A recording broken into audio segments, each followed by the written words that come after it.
Dízimo é válido para os dias de hoje? Tem dízimo no Novo Testamento? Bem-vindo ao quadro Tem na Bíblia.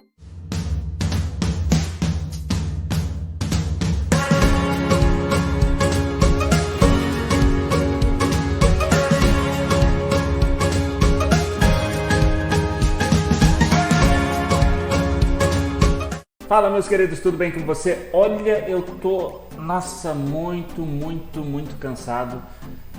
Fiz 3 vídeos já e não deu certo. Editei, era para ter saído já uns 2 dias aí atrás. E eu tô com pouco tempo, esse tempo tá muito corrido para mim. E eu fiz 3 vídeos e eu vi que não englobou tudo, que não deu e sinceramente eu não vou conseguir seguir um roteiro certinho para esse vídeo aqui, porque eu não vou conseguir colocar todas as informações. Isso aqui dá uma pregação aí de 2 horas, entendeu? Para você entender desde o comecinho. Então vou tentar ser o mais básico possível para fazer esse vídeo hoje para você, tá legal? Então vamos lá. Tem gente que perguntou pra gente se dízimo, né? O que tá valendo, se dízimo tá valendo hoje. Quem nos perguntou, deixa eu ver aqui. A pergunta veio do Rafael Cancielo Neto. Ele pergunta assim: bom, fala, parabéns pelo vídeo. Essas curiosidades ajudam muito o conhecimento de nós cristãos. Obrigado. Aguardo novos vídeos. Sugestão de tema: dízimo. Um abraço. Então, pegando aí a sugestão do tema do nosso amigo e irmão Rafael Cancielo Neto, nós vamos então falar hoje sobre dízimo. Eu tenho aqui um script que está na minha frente, então me perdoe se você vê eu olhando para cá e não para a câmera, é porque eu estou tentando ler aqui mais ou menos um script aí. Bom, dar dízimo ou devolver dízimo, seja como você quiser colocar aí, é uma prática do Antigo Testamento. Sim, lá antes da lei, sabemos que Abraão ele deu o dízimo a Melquisedeque, né? O dízimo passou então a ser vigorado, uma exigência na lei de Moisés, em que todos os israelitas deveriam dar dízimos no tabernáculo. Dízimo, a palavra dízimo, ela já significa a 10ª parte ou uma 10ª parte, né?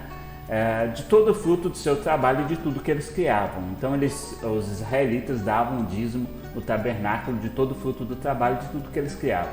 O dízimo no Velho Testamento era a forma utilizada para prover as necessidades dos sacerdotes e levitas que faziam parte do sistema sacrificial. Mas hoje, no Novo Testamento, não vemos nenhuma ordem ou determinação, ou nem mesmo uma recomendação para que os cristãos entreguem dízimo. Mas o que vemos e aprendemos no Novo Testamento, então, segundo Coríntios capítulo 9, versículo 7, diz assim: cada um contribua segundo o propósito no seu coração, não com tristeza ou por necessidade, porque Deus ama ao que dá com alegria. Ou seja, nós vemos que aqui Deus se agrada de quem dá com alegria, e não por obrigação, medo de atrair para si alguma maldição, o devorador, ou coisa assim.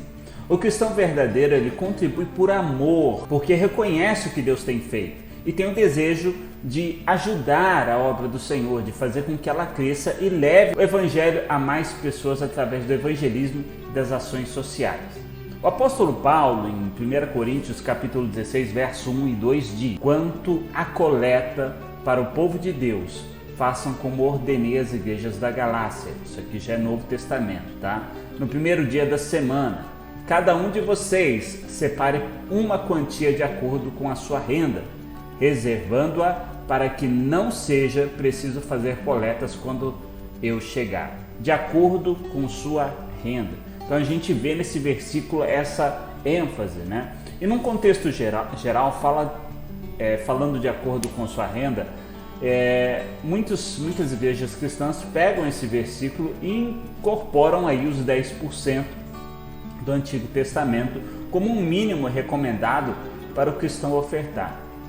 Mas hoje, no Novo Testamento, a Bíblia não fala dessa quantia de 10% ou dízimo. Porém, vejam que a coleta acontecia no Novo Testamento, que é a graça após a crucificação ali de Cristo. Mas cada um ofertava conforme sua renda. E isso, às vezes, significava dar mais do que 10%, pois era segundo o propósito no seu coração. Às vezes menos. Cada um deve orar e pedir direção aí para Deus, para que Deus coloque no seu coração aquilo que você pode e aquilo que você deve ofertar a Ele. Veja que os primeiros cristãos, eles davam mais do que 10%. Em Atos dos Apóstolos, no capítulo 4, no versículo 32 a 35, nós lemos o seguinte: da multidão dos que creram, uma era a mente e o coração. Ninguém considerava unicamente sua coisa alguma que possuísse, mas compartilhavam tudo o que tinham. Com grande poder, os apóstolos continuavam a testemunhar da ressurreição do Senhor Jesus, e grandiosa graça estava sobre eles. Não havia pessoas necessitadas entre eles, pois os que possuíam terras ou casas as vendiam, traziam o dinheiro da venda e colocavam aos pés dos apóstolos, que o distribuía segundo a necessidade de cada um. Sabe, o que nós vemos aqui, e é isso que na verdade aperta no coração das pessoas, os apóstolos aqui eles distribuíam entre as pessoas da igreja que necessitavam, aquelas que tinham necessidade, as viúvas e tudo mais. Mas hoje em dia há muitas igrejas grandes, que se você for ver, eles investem R$1,34 em missões daquilo que entra, ou por cada cristão, R$1,34 para levar o evangelho. Missões e divulgação do evangelho na questão no âmbito de evangelismo, evangelizar. Por isso que muitos cristãos hoje têm o coração mais duro, porque eles não veem esse dinheiro investido naquilo que é a obra do Senhor. Constroem-se grandes templos lindos, magníficos, mas que ficam isolados ou ficam naquele local, não levam o evangelho para outras pessoas.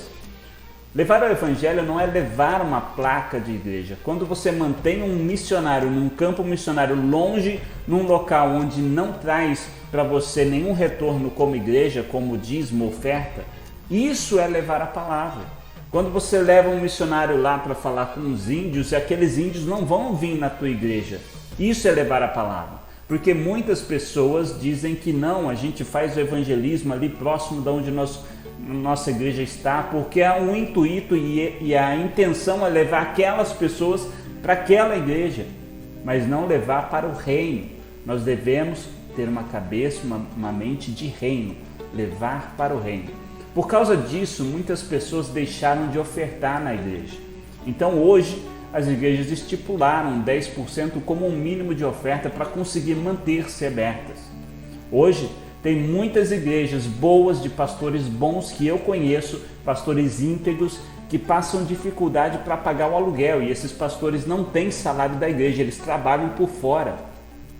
É pecado ter salário da igreja? Não, não é pecado, até porque o pastor pode se dedicar 24 horas. Esse pastor que eu conheço mesmo que trabalha fora, ele muitas vezes 3 horas da manhã tem que acordar e socorrer alguém, tem que acordar e impedir uma separação de um casal, porque o casal brigou, e várias outras coisas, às vezes fazer velório e tal, e ele tem o trabalho dele. Então, seria sim importante o pastor ter um salário da igreja para se dedicar 24 horas, assim como todos os outros apóstolos. O único ali que trabalhava fora e não tinha o salário da igreja era Paulo. Os demais tinham o sustento e tiravam seu sustento dali, porque a Bíblia também nos dá esse aparato, ok? Ela nos ampara nesse âmbito. E eu acho muito bom se a igreja tivesse condição, que cada uma tivesse condição de manter um pastor para que ele cuidasse da igreja em tempo integral. Então hoje nós vemos corações duros por causa disso, mas nós vemos que antigamente havia uma generosidade, por isso nada faltava e todos eram prósperos, mas nós entendemos que hoje a igreja adotou isso para um mínimo, uns 10%, porque se não tiver esse mínimo, nem isso as pessoas, os cristãos ofertam hoje.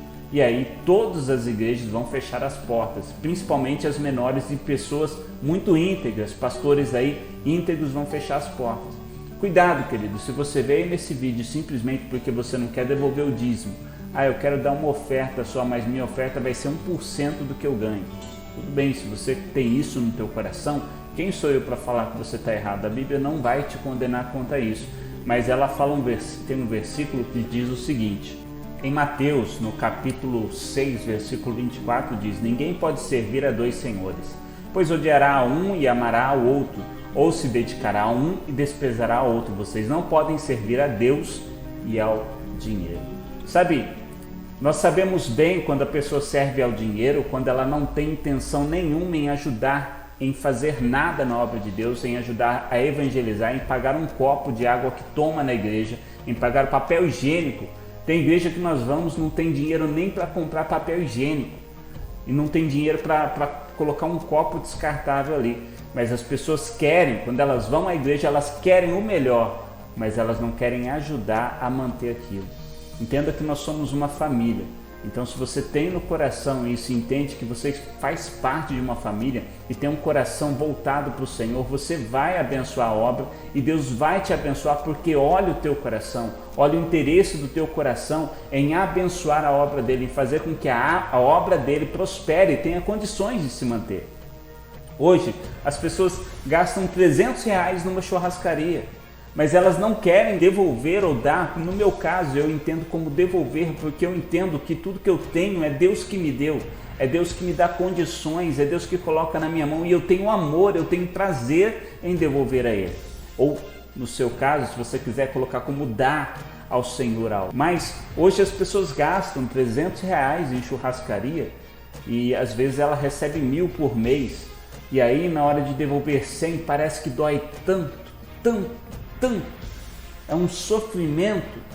Então, querido, se é dessa forma, não faça, porque Deus não quer nada por obrigação. A igreja vai usar, a igreja onde você vai, ela vai usar para pagar uma água, uma luz, mas sabe, para você vai ser penoso, para você vai ser ruim. O seu coração ainda não está em Deus, o seu coração ainda está no dinheiro. Então, para você não vai ser bom. Se isso vai te trazer peso, não faça, porque Deus ama quem dá com alegria. O que é dar com alegria?